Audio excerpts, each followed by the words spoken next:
I'm out actually in a workshop tonight, as you can tell, but I'm still wearing me manly shoes that have got the holes in them. I'm about to open this nice present that Leah's got for me. Did you get it for me?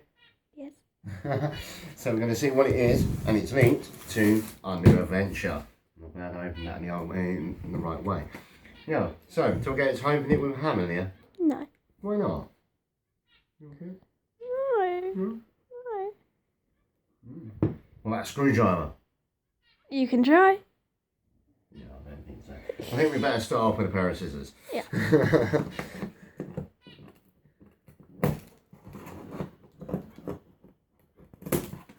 Right, so we got that first bit off. And then, of course, unlike every other Korean company, they've actually sealed this quite tight. So,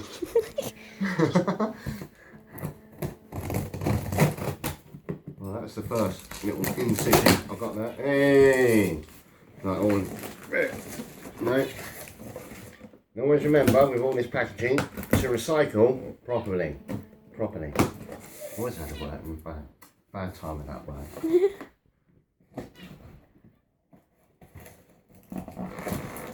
Oh, there we go. Right, so what have we got? Oh, cheers, Leah. You got me a box of polystyrene. What am I meant to do with polystyrene? Look under it. Oh, well actually, fair enough. So what are these?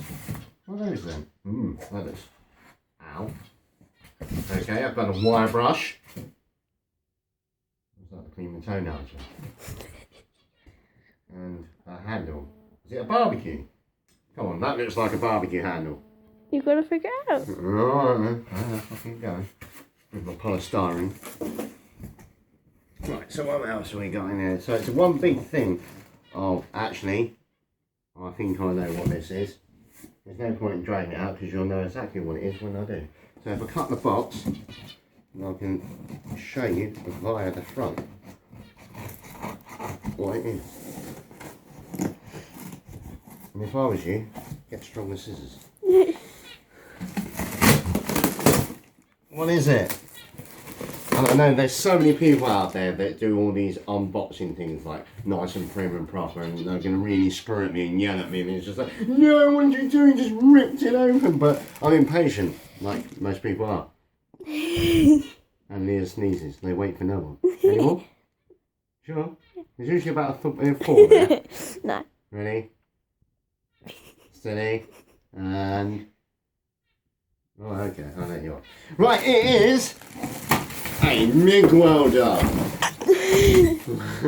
I see. I told you there was another sneeze there. There's like a metal thing at the back. A what? There's a metal thing at the back. Oh no, it's not metal. It's it's the Oh my God. welding mask. So I've got to clip it together. See how quickly this goes together. What's that? It's not a very good one. Oh, by the way, I bought this off the internet, off of a certain bay. There we go, number 3 sneeze. Where's my number 4? You might as well get over and done with. But yeah, I bought this off a certain bay, eBay, shall we say, for £72.99. Next nearest rivals were Amazon, and without any coupons, that was £79.99. So it's exactly the same gig. The only thing is, once we unwrap it, it's a case of seeing does it work? Does the cheapy welders of the internet work? Does that even... That just I think that's where that comes from, actually. Yeah, it is, look.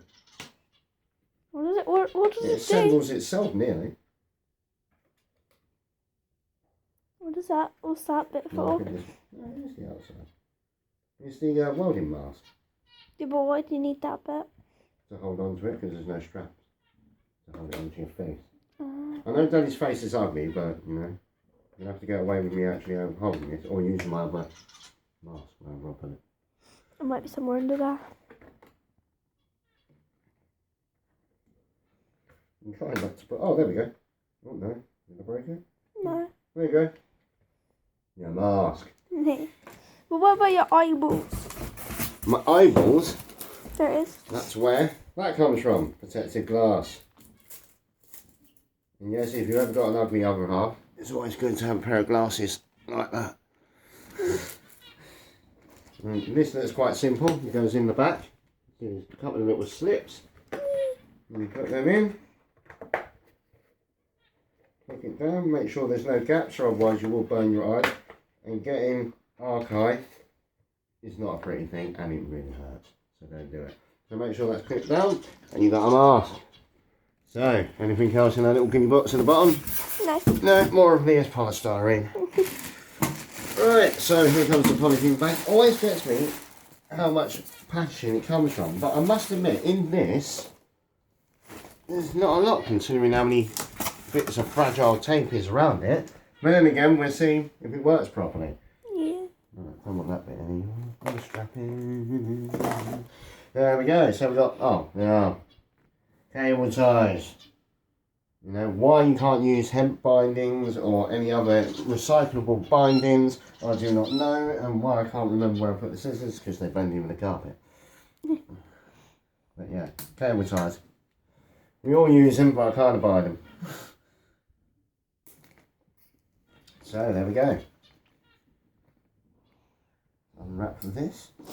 Right, there's our earth cable to arc out upon, because everybody knows when you're welding, the entire point of welding is the fact of making a complete circuit, like you do in a light bulb. You know, you've got a circuit coming from one end, you go around the other end, and if you put too much power into it, it melts the metal, and that's the way you get the actual action of welding from. Right, so we have a MIG welder with gasless wire. I'm not too sure if the wire's already connected or I have to connect it now myself. So we will have a look around this machine and work out how to open it up, because as far as I can find out, there are no actual instructions with it. Which is crazy. We've got, right, a Minimax, oh, no, sorry, let's turn this around. Okay, we've got a wire speed setting like you have on all of them. Always make sure that's down on the start of the wire speed when you start, otherwise you end up pushing too much wire, you might jam up that gun. And then you've got your min, your max speed, and then number 1 and 2. So we've got basic 4 settings for welding. I'm hoping that's going to be weak enough to actually weld car metal or truck metal in this point in case. Or otherwise, it's about to square one on that. But other than that, I'm just hoping it's got the wire. All the sheathing around the gun looks absolutely excellent. I'm not greatest with keeping the wires tidy, as Leah will mention it to you. But yeah, the shielding feels good. I'm not too sure on the earth one, but it seems okay there. So the only other thing is how to check for the wire. Oh, no, that comes up. Ah, so that's loose, and that has a bolt back here. And then you can check the other side. There's one here. So I'm guessing when you push them both up, there we go. Ah, rightio, we have no wire on it. The wire is here. And I think we might have found the instructions. Here we go. There's your good old wire. I don't know quite what they've given with me. They've got a size 0.9, not 9.0, that'd be really thick. It's 0.9 and it's a 0.445k G ball of wire. It's quite heavy. It was quite okay, but we'll see out for that for later. We'll put that back in the box, or otherwise, and we'll put these down by Amelia's favourite crisps, sponsored by Heatwave. Chili Doritos. You want some crisps? One person. Sorry? It's an Amelia. Sorry, Leah. Okay. I'm going to let that one slide. I'm going to have a crisp myself. Aww. There you go. Right, you eat some crisps. Right, here we go. Right, what else have we got? We've got extra fuses by the looks of it. We've got the instruction manual, I think, but as all men know, that's the last thing we ever look at. So we'll put that over there. So what have we got here? We've got some extra, we've got some extra nibs that go on the end of the gun. And right, if we can turn this either way, we can turn this off. And the bit on turning off and bringing off is called the sheath. You know, very important, the sheath, because that protects the rest of the gun. You don't want that getting blocked up. Again, all the wire gets fed down it, you know, it blocks up, it's a nightmare, you end up having to buy a new gun. And 9 times out of 10, on a cheaper thing like this, it's, you know, it's going to be a new welder. So there's your sheath. That's a nice clean sheath. And then what I was saying about the nibs, these little things here, little copper things here, they go on the ends, and sometimes these will block up, and sometimes you want different sizes. So these might be different sizes, but sometimes they do block up. It's, you know, like anything, you know, like getting your trainer's money. It's going to happen. So good couple of extra of them. That's always brilliant. We put them down in the instructions. And we don't want, but we will end up reading. I'm not too sure what that is about. I think that's to do with... Oh, we've got the sheath back on here. There we go. And it's not a screw, it's just a push on. Oh, we've got a spring and an extra loader. I think this is all to do with this, and it looks almost like a strimmer's piece.